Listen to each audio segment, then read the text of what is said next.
Paramashivoham.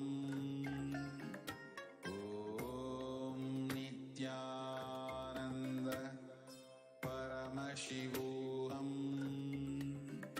Om Nithyananda.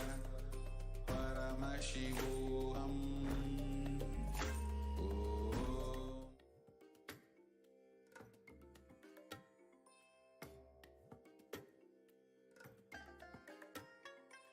I bless you all. Let you all open all your three eyes and manifest the powers of Mahasadashiva. Technical glitch. We are back now. And so earlier, before we were expanding upon Hanuman, how Hanuman is the center, is the embodiment, epitome of integrity and responsibility, as revealed to us by the Supreme Pontiff of Hinduism. We had also touched upon responsibility briefly. What exactly is the definition of responsibility? And how the Supreme Pontiff of Hinduism is taking responsibility not only for the Nithyananda Sangha, not only for Hindus, but for the entire world as well, the entire cosmos itself. And through the revival of Kailasa, the first Hindu nation, the Supreme Pontiff of Hinduism is establishing a safe haven for Hindus, and through Kailasa is initiating and has embarked on multiple various projects for the benefit of Hindus and a benefit for the whole world as well. One of the most noteworthy projects, some of the most noteworthy projects which the Supreme Pontiff of Hinduism has been happening is the Ishanya project and the No Hungry Home project, where the Supreme Pontiff of Hinduism is providing resources from areas where all the places where the food is being wasted, resources are being wasted, where in most developed countries, these facilities, some resources which are not being used, which can still be used but not being used by them, are being redirected and being repurposed in more developed countries which need these resources. The Supreme Pontiff of Hinduism is also embarked on the No Hungry Home project, where more than 1 billion meals have been served free over the past 27 years by the Supreme Pontiff of Hinduism through Kailasa. And this is not just the donation of free food. It is doing the service of giving free organic sattvic food. There's a difference between food and there's a difference between healthy food. The food which you're eating right now, how many of us can authentically, say that the food which we're eating is actually enriching our body? Where we're eating not just for pleasure, but actually eating so that our body gets healed, so that our body grows, expands, and doesn't just fall into diseases because of the plastic food which we are putting in our system. The Supreme Pontiff of Hinduism, the food being offered, being served, being provided by Kailasa is not just for just giving a donation of free food, but it is for making our food as our medicine. The Supreme Pontiff of Hinduism gives a beautiful line. If the food which you eat does not become your medicine, you will be consuming medicine as food. All of us love good food, but actually, what does that mean? The greater science of Hinduism, especially when it comes to Ayurveda, the best food for every being, for every season, whether for every walk of life, is precisely described. And we're going to be understanding a little bit more deeper into what exactly should be the food which we are consuming, and how without even our realization, how without us even knowing, we are not consuming and taking food in the right way. In today's society, most of us have a very vastly mixed perceptions on how to eat in the best way. Some people feel that consuming tasty food is of the most importance. Some people believe that covering an exact threshold of every nutrient discovered by modern science is healthy eating. Some people give greater importance to the environment and the company that is kept while eating. Others prefer to eat alone or on their way to work or even while working at the desk itself, saying eating is not something which needs to be given separate importance. It should be happening as a part of our daily life. But exactly what does Paramashiva reveal on this matter, on this topic about food? Because clearly, food is an essential topic on which our day to day life is centered and is a part to us of us to a great extent. The supreme pontiff of Hinduism reveals us, gives us the revelations from Paramashiva himself and clears all the questions and doubts and topics about this topic once and for all. First and foremost, we need to understand that the context for which we eat is not what decides the intake of our food.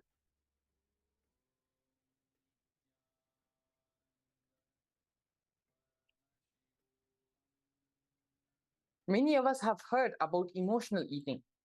When we are overwhelmed, our engrams, our inner programming, the food related incompletions get triggered, and we tend to swallow our emotions by eating something which is immediately pleasant for our tongue and stomach, something heavy that distracts us from the feeling which we do not feel ready to face.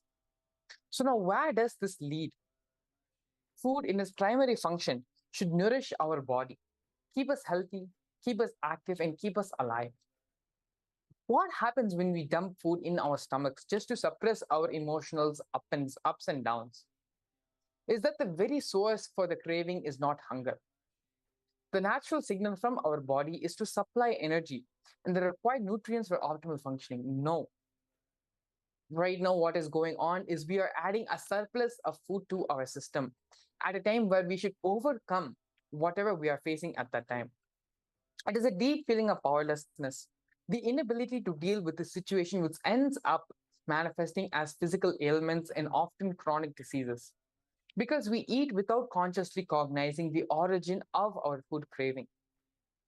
Additionally, when our eating habits are controlled by our emotional ups and downs, we tend to prefer tasty food over healthy, nutritional, and complete meals.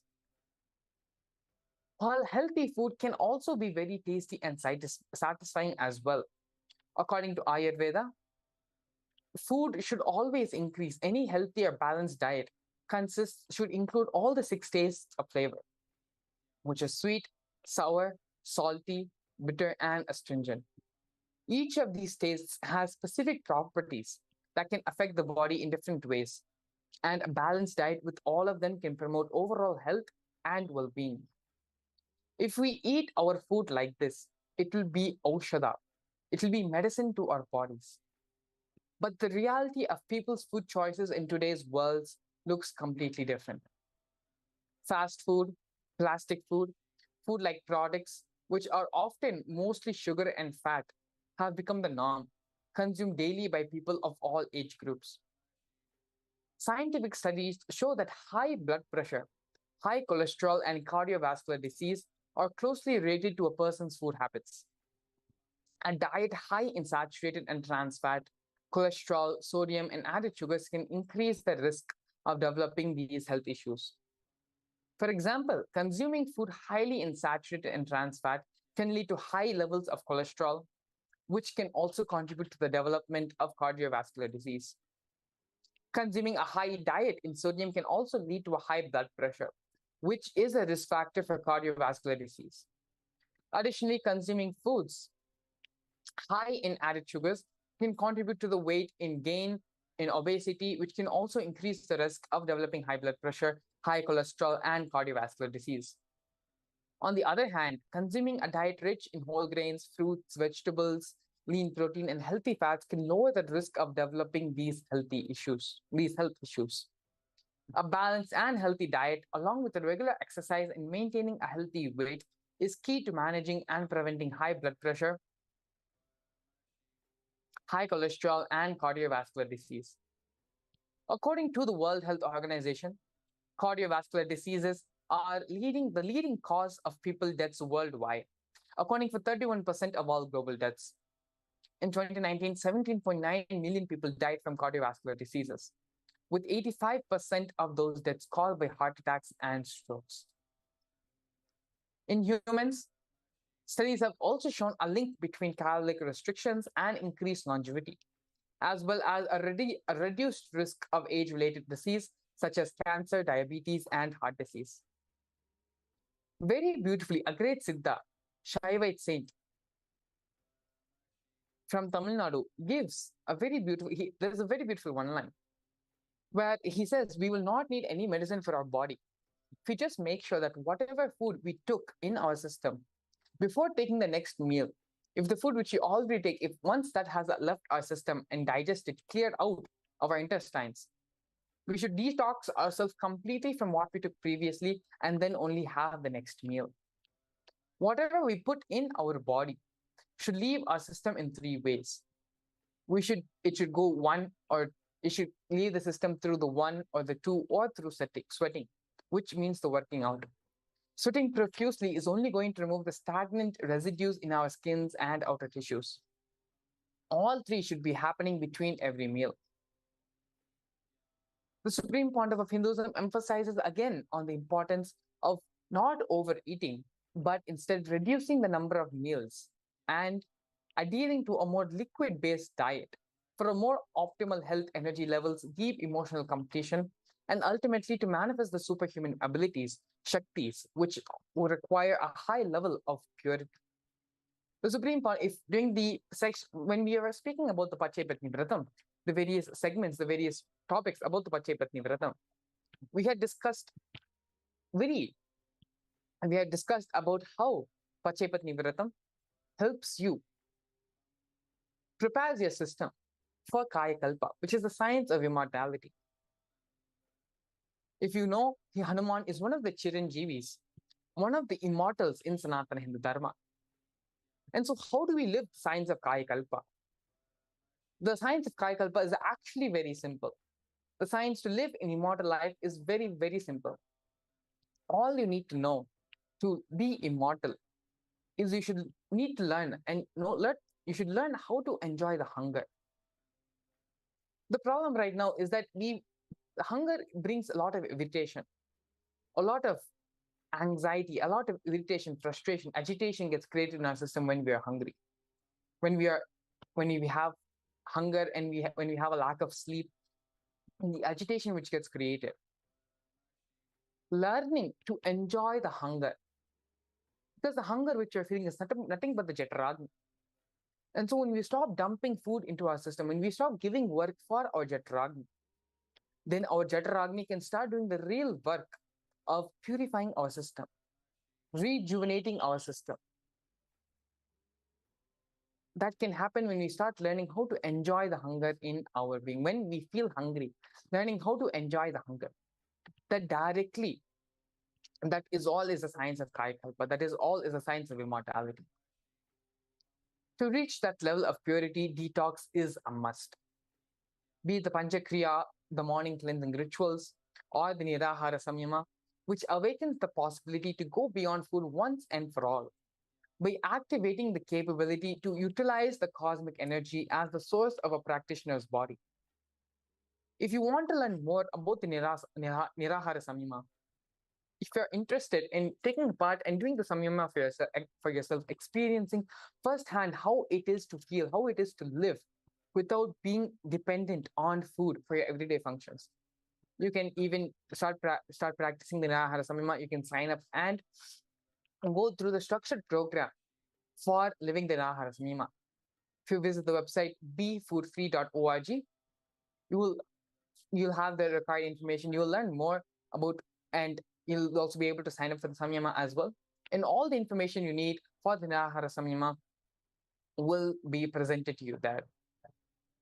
The Supreme Pontiff of Hinduism recommends the liquid diet, especially to all yogis who want to manifest the higher possibilities of super consciousness, and to people who mostly work mentally, psychologically, emotionally, visually, creatively, which is most people in today's world.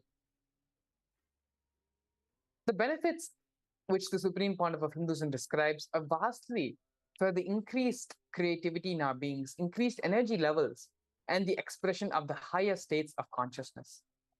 Reducing the intake of solid foods automatically shifts our